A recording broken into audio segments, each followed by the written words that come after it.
Hey guys, subscribe for daily content. And if you're shopping for gear, make sure you check out the description for the newest items at some of the very best online retailers. There's also links for some of the items that I personally recommend. Thanks! What's going on YouTube? Metal Complex here, and today I've got another interesting knife review / knife overview to share with you guys.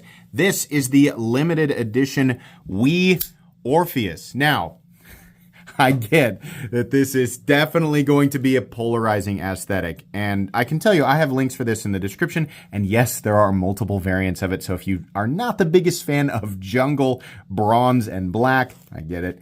There are some better looking variants, right? I mean, if you like this look, then hey, go for it, right? The next thing you're gonna notice is, wow, that is expensive. WE has kind of gotten out of control. It's an integral.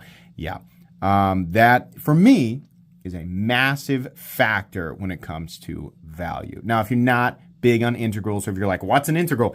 An integral is not referring to the integral lock. I mean, it is an integral frame lock, but it's the frame. The frame is, instead of being two pieces of titanium that are individually machined and then screwed together using a backspacer or standoffs, it is milled from a single block of titanium, which is really cool and absolutely adds a benefit in terms of ease of maintenance. Not everybody cares about that, but it is factually more expensive to do. So that's something I wanted to point out right away. This is an integral. And let me say this, for WE knives, I don't know if I assume they watch my content because they send me so much stuff. Guys, when you do special editions, right, this is the type of stuff that people like me, the actual like if you're not an actual buyer of this stuff, you can think whatever you want, but I would venture to guess that WE wants to hear from people who are potential consumers of this stuff. So it's not to put anybody down, but I want to say what I think as a potential consumer, right? I like it when you guys do integrals, and this is now the second one that you've done here recently outside of the GTC that is really awesome. You guys can clearly do this, and I think your pricing is pretty competitive. I'm going to tell you guys right now, this thing comes in under $400, which is extremely competitive. I think the base price of this is $382. That's amazing. Now, you can have a look around the internet for 10 minutes or 4 days. You're not going to find too many full titanium and 20 CV integral knives out there. Even considering that this is manufactured in China. Now, I mean, as far as knives that come in under $400, that is insanely competitive, and I think that's awesome. This just shows that it's number 115 out of 155, blah, blah, blah. That's a really weird number to do there. But, okay. I think you should definitely explore, doing the majority of your, like if these special edition knives are going to be up there in the mid to high 300s, make them integral, because that adds another level of cool factor alongside other things, right? It makes people want to go that extra mile to, actually pick some of these special edition knives up. It's just my opinion. You can think whatever you want, but I just wanted to say that right off the bat. I think this is really cool. Thanks so much to WE for sending this in. Thanks to my patrons for supporting me, and please make sure to follow me on Instagram at metal_complex. So let's go ahead and get a measurement of this knife. Not a small knife either. It's not like they made a tiny integral. The overall length of the Orpheus is coming in at 8.35 inches. Blade length coming in at a solid 3.65, unless you want to measure back here, in which case it's 3.75 inches of blade. And your cutting edge is coming in at about 3.3, no, I'm sorry, not 3.2. A little more than 3 1/8, a little less than 3 1/4. Let's go ahead and do some size comparisons. So up against any custom scales that you see in this section can be found down in the description under Original Goat and others. So up against the AD10 and the AD20.5, obviously not quite as tall or robust as the AD10, but approaching it in overall size, definitely longer than the AD20.5. How about up against the Spyderco PM2 and the Spyderco Para 3? Yeah, it's a definitely, honestly, it's almost exactly the same overall size as the Spyderco PM2. And then finally, let's put it up against the Benchmade Griptilian, or in this case, the Ritter Hogue, and the Hogdeca. There we go. How's the action? Honestly, slightly smoother than what I normally expect from WE. And it feels like it's going to be a double clutch. But here, I'll show you guys where the detent ball starts to go up. Right here and right there, the detent ball is up on the face of the blade, which means no double clutch and honestly very controlled action. A nice detent. Give you guys a look at that here real quick. And really, really solid flipping, honestly. The flipper tab and the blade stock is narrow, but the leverage you get on this, whether you want to push button it or you want to light switch it, is really good. That's your only option for deployment because this fuller doesn't really do anything. I mean, you can kind of get your fingernail in there, but it's not a cozy. It's not a cozy deployment or a super satisfying deployment, right? You can do it, but the flipper is definitely the way to go. Access to the lock bar for disengagement. It is not cut higher than the frame, but it is scalloped out a bit on both sides. And honestly, it's pretty good. It's not pinchy. I really can't complain about it, right? It's not bad. Let's do carry profile. Thickness up against the Spyderco Para 3. Yeah, it's honestly just about the same size. Length and height up against the PM2 and Para 3. So you can see here, closed, it's actually a little longer than the Para 3, about the same size, almost exactly as the PM2. Nowhere near as tall as either. Let's go ahead and do a hardware check. So I'll get out my tools. My tools are very inexpensive and very recommendable. You can find them right down in the section of my description that talks about the tools I use on this channel. One of the coolest things about an integral, a lot of people look at integral knives and they think, oh, because it's one solid piece of titanium, so it's probably more durable. I mean, maybe in the sense that like if you are being jostled around a lot, there are less screws to come out of it. I mean, it's not. The thing can't come apart outside of just taking the pivot out. The frame will always be together. So I guess in that sense, yes. It also can't, the frame's not going to bend or warp in any way. I mean, outside of an extreme situation, right? I mean, if it does, you did something wrong. If you bend any part of this knife, you did something that you weren't supposed to do. Let's put it that way.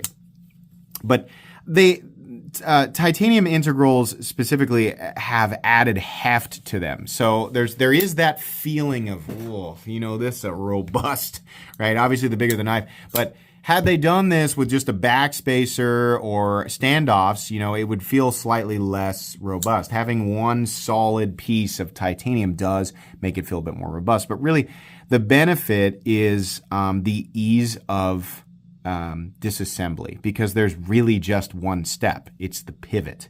That's it. I mean, you don't have any screws on the frame outside of the one holding in the pocket clip. And that pocket clip is nested, by the way, so it only needs one screw. You're never going to take out the lock bar insert. I don't care what anybody says. If you're taking out the lock bar insert, I don't know what you're doing. You're wasting your time. But the pivot, right? That's it. And then this cutout here is access because it is an integral. But yeah, that's pretty much it. So the actual screw or the actual fastener is almost certainly going to be a T8 right there. Sorry, just kind of hard to see. So that is what we're looking at there. And then for all you 6 or 7 weirdos out there who like to take out the lock bar insert, that's a T8. And then how dare you? I'm not a weirdo. The pocket clip screw is also a T8. So that's great. I am a huge fan of integrals. A lot of you guys know the knife that I'm designing is an integral, or at least the main core design is an integral. And that's also how I found out how difficult it is to have a knife created, even when you're looking at an OEM that's based in China. This is how I know that it is very difficult to get these things under $400. That is not an easy thing to do. So truthfully, hats off to WE for getting this done. I am very impressed. And I was very impressed with the GTC collab that they did as well, right? Again, if you don't care about integrals, the value's not going to be there for you, right? You don't have to watch the rest of the video. But if you do, this might be worth checking out. Or at least listening to the rest of the review. Anyways, let's go ahead and measure the blade stock thickness here. The blade stock thickness is coming in at probably 120. It's closer to 125, 125 thousandths or so. That's about what I expect. Weight, I'm going to guess this is probably about 4.5 ounces, maybe 4.25 to 4.5 ounces. Maybe heavier? Yeah, it's almost exactly 4.3. Not bad for an integral, honestly, especially considering it's full size. I mean, it's over 8 inches, right? Yeah. Materials. What are we looking at for materials? We didn't talk about that. A jungle carbon fiber, which, if you like how this looks, that's fine. I think this is the ugliest version. They have a version that is a carbon fiber and aluminum mascus inlay, which looks really good, black and silver. And then they have a, I think it's a blasted frame and a glass blasted blade. Now that is beautiful. I don't get to choose which version WE sends me, but that version I think is definitely the best looking. Obviously that's very subjective and it comes down to preference. I think there are 4 different versions. They have, of course, the hilariously overpriced Damasteel version. Damasteel is not a reason to add $300 to the price tag. Come on, guys. The rest of those, though, the base versions in 20CV, I think are obviously very well priced. So have a look at the other versions. And then we have the coated blade. And, you know, I've said this many times. If you don't know, when a blade is coated, that's an actual coating, it does lower the Rockwell range. And WE Knives already has, in my opinion, kind of a lackluster range when it comes to 20 CV. Now, again, I want to remind you guys, this is authentic 20 CV, which means it comes from Crucible, which means it comes from the United States. They are not making their own 20 CV in China. They are buying it from Crucible and turning it into a blade and putting it on this knife in China. So the problem is, in my opinion, it's just my opinion, because again, a lot of times optimal Rockwell hardness is subjective. 59 to 61 is what they hit their uncoated blades at, which means you could get a not very good or a okay or a pretty good, right? If you end up with a 61, unless you have Rockwell testing equipment or you have a lot of time to like really test the edge, it's kind of hard to tell exactly what you've got there, right? But when we're looking at coated blades, unless they've changed something, they hit them, it lowers the range, right? Just coating, it does it. So 58 to 60, which means, in my opinion, 58 is in the definitely not category for 20 CV. 59 is like, you should hit that a little higher. And 60 is where it starts. That's where good starts in my book, right? Obviously, a lot of that depends on geometry. We have a thinner geometry and one that is definitely meant to do lots of cutting, a geometry that's going to accentuate the beneficial properties of M390. So optimizing the heat treat higher is definitely going to be more beneficial. That's something that you need to watch out for, in my opinion. Going with an uncoated blade from WE is probably the way to go if you're looking at CPM 20 CV. Anyways, let's go ahead and move into the meat and potatoes here. By the way, the rest of the materials, it was 20 CV titanium and then this jungle carbon fiber. I want to highlight a couple of details here. There's some beautiful milling here on this scallop right here. This sort of, it's right behind the primary index finger position. That's really cool. I also love how they anno the corners. These are not silver. They're actually slightly bronze, and that's been highlighted at every corner, right? So in between, all the way around, we have, this sort of black, and then at every corner we have a little bit of bronze. In this area and this area we have texturing, and again, on the back side we have texturing and texturing. Not up here for some reason. I wish they had done that all the way around. They didn't do that. That's okay. But it's really nice, and it also, especially in here, it highlights the inlay. Now this will be slightly different on every version of the knife, but it is cool, right? Regardless of what you think of the, I almost said irregardless there. Regardless of what you think of the color, scheme here, that's a nice way to highlight the inlay. They've also got a pivot collar here, which is going to look better because this is what I call plasma anno. It's not Damascus. It's just got sort of that lightning anno on it. So it's multicolored. but that's going to look a little bit better. It's going to contrast better on certain versions of this knife. But the design of this is really cool. It's got a lot of personality, and what I think is the best part is they've done a super roomy forward choil up here. So the edges, while they are kind of abrupt, I'm not going to call them sharp, right? Still ergonomically, it's pretty good and very comfortable in this choked up position. I like that a lot. Nice area right here for your thumb. This really complements it well. I'm aware that the clip is there, but the clip is milled and it is nicely rounded down at the edges, and they continued with that sort of edge ano all the way around the pocket clip. That's a nice ramp underneath it. So pretty good. It's kind of long and it sticks up a little bit. So like I said, you're going to be aware that it's there, especially in the standard grip, but choked up, you'll be okay. Really, honestly, pretty good considering it's such a designy knife, right? I mean, we still have fairly classic profiling here, but there's a lot more design going on, and oftentimes what you sacrifice with something that has this type of aesthetic is comfort. Not really. Honestly, I'd give the comfort here a B plus, A minus. It's somewhere in that zone. Obviously not perfect, but if you're actually going to take this out and use it, which believe me, no matter how pretty it looks, this is absolutely built to use and use over a very long period of time. This is not a delicate art knife. This is absolutely durable and capable, right? Now, I don't mean durable like, you know, if you have to like dig up your driveway and all you have is a pocket knife, right? It's not that type of durable. Use different tools for that, machinery preferably. But in terms of a cutting tool that's meant to be used over many, many years, absolutely. The blade is cool, but honestly, it kind of pales in comparison to the handle. I mean, it's like I said in the unboxing. Look at the handle here. If you can't see the blade, you're going to think, wow, if that's what the handle looks like, I can't wait to see the blade. Oh, it's not bad, and it has some personality, especially considering the flat really is just here. We have a little bit of a fuller that tapers, 3 holes, and then this is all swedge, and we have 2 different swedges here. Like there's a different angle. So it's kind of cool. It's just not quite as busy as the rest of the blade. And for, in terms of like, use, when it comes down to using the blade, I mean, had they gone really crazy and maybe brought like the flat or one of the lines down here, then the geometry of the blade would have been different and probably would have made it harder to cut things continuously. So in terms of utility, yeah, this is a pretty good blade. I mean, it honestly gets nice and thin down here. It's a nice clip point blade, nice tip, not a super durable tip, but it'll work for poking things that are not as hard as the blade. And slicing is definitely going to be a breeze. You'll be slowed down less, again, by purchasing a blade that is not coated. This is a bit chalky. It's going to create a little more friction. So on top of the fact that it's not going to be as hard, right? It might slow you down a little bit, but that's really, really nitpicky in particular. My point is that the blade is not only ground well, I mean, it's literal perfection. WE Knives is not going to have any fit and finish issues, right? Very rarely anyway.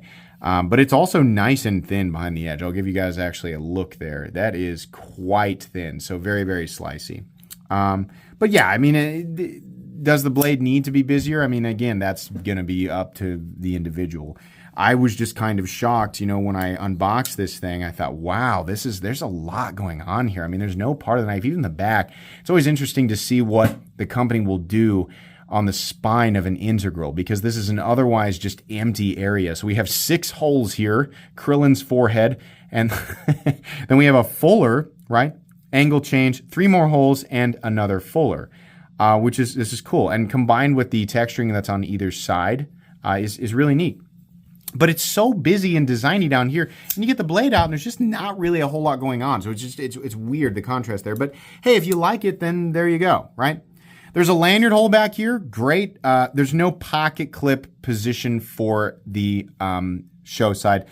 Honestly, considering how they did this, I get it, but it is a bummer for lefties. Lefties, this isn't a knife for you. Sorry, I wish that the knife world was more fair. It just isn't. Carry depth is pretty good. I'm going to call that medium. That's about how much is going to be sticking up out of your pocket. Plenty of retention there. Honestly, in and out of the pocket should be easy because there's no contouring. Well, I'm sorry, there's no texturing here. It's just smooth on this jungle carbon fiber, jungle fat carbon, whatever you want to call it. Steel lock bar insert. This is an interesting area of the knife. Extremely busy, right? It has that access piece that's sort of cutting into an area on the lock bar. A lot of the lock bar is actually underneath this overlay here, which is good, right? You don't have to fight too much when it comes to putting your fingers. In fact, your finger will naturally fall on the overlay, so there's almost zero chance you're going to put unnecessary pressure on the lock bar. But a very busy and interesting area right here without being ugly, in my opinion. I think that looks pretty nice. Stop pin is located in its usual, and by the way, there's a steel lock bar insert, which also doubles as the over travel stop, so you don't have to worry about that. Stop pin is located in its usual position right here, and there is quite a bit of shouldering, very deep, runs on bearings, you probably could have guessed. No blade play up, down, left, or right. That's never been an issue with WE knives. No lock stick, no double clutch, no pivot lash. Incredibly consistent in here, and again, very nice detent with just about, honestly, does it look a little bit off? I bet it's because I've been flipping it. Let's see if we can tighten that down and correct that. I've talked about this many times. That is not a reason to send your knife back immediately. The only time you might want to consider doing that is if you do tighten it down and you have blade play, or it's just so tight when the blade is centered that you can't get it to deploy properly. But usually to correct a slightly off-centered blade, there's other ways to do it, but initially the only thing you really need to do is tighten the pivot down just a little bit, and that'll give you a good indication of whether or not you need to add some Loctite. Did we correct it? Yeah, it sure looks like we did. It might still be ever so slightly off. We're going to give that another slight turn of the pivot. This is probably because I've been flipping it for the whole review. And that's looking pretty darn good to me. How are we on action? Oh, it's exactly the same. Very nice. Very nice. Okay. So that's it. And then if you want to, for those of you who are new and you're like, what do I use for Loctite? You want this. Blue 242, which is confusing because it's in a red container. Do not use red Loctite on your knives. That's a recipe for a disaster. Blue 242, figure out where you want the pivot and the action a little tiny bit. Tighten it down and, keep it in the absence of oxygen for, I think, 24 hours is the rule there. But if I'm wrong, somebody help me out in the comments and give the right advice there. But that's usually what I do. So the Orpheus with a base price of $382, is it worth it? If you like integrals, absolutely. This is crazy, man. I mean, like, I can't remember the last time that I saw even a Chinese integral with premium materials coming in that far under $400. WE knives, listen, obviously continue to make knives that are right around that $250 territory, because there's plenty of people who are just not interested in paying an extra $150 for an integral. I think that's fine. Stay with that area, right? But for people who do want something a little bit more interesting than what you have been doing with some of your special edition stuff, because believe me, they definitely have non-integral special edition knives that come in at least $350. If you want to add a little bit of sauce, a little bit of pepper to those, make them integrals. You guys are so good at this. This is great. I'm honestly so enthusiastic about this, despite the fact that I think that this is a super ugly color combination. But that's just me. The design of it is awesome. I'm all for this, like, WE special edition integral knife thing under $400 or right around $400. I mean, seriously, spectacular stuff. This is very, very cool. But it is very specific. The people who are going to be into this and, ready to spend close to $400 on it are going to be people like me, and not everybody is like me, right? So you have to specifically be valuing that integral thing. If you like integrals and if you like the design of this knife, this is going to be an easy $382 to spend on a knife. If you don't like one or both of those things, look elsewhere. Look somewhere else in WE's line, or look at an entirely different brand, right? That's honestly what I think. But I mean, truthfully, this is just an excellent price for an integral, and it's so well made, and it's very well designed too. So yeah, this is a cool one. I am going to put it in my recommended knives section, but with a sort of an asterisk, like it's specifically for people looking for that stuff, right? It's not like a recommendable to everybody kind of thing. But that's too good of a price to just let it just fly out the window and whatever, right? Please, more integrals. This is very cool. I love that we've reached this part of the knife timeline that we can now like make these incredibly designy integral knives and keep them under 400. I think that's wonderful.